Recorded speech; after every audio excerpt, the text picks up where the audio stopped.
mơ nghe bon thả tịch tôi nâng mình ỏi phò luôn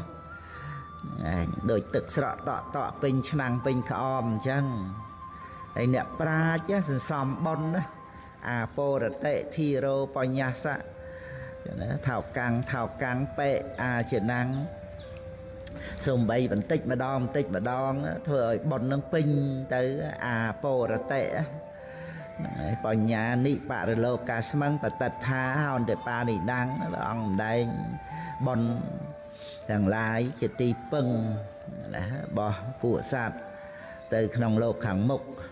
មានញាតិមិត្តតានបងប្អូនណាតាមទៅមើលថែអី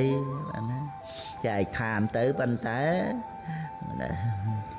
ដំណើរជីវិតហ្នឹងគឺយើងមិនកំព្រីអីទេឲ្យតែបានបន់ទៅជាមួយចឹងហ្នឹងឯង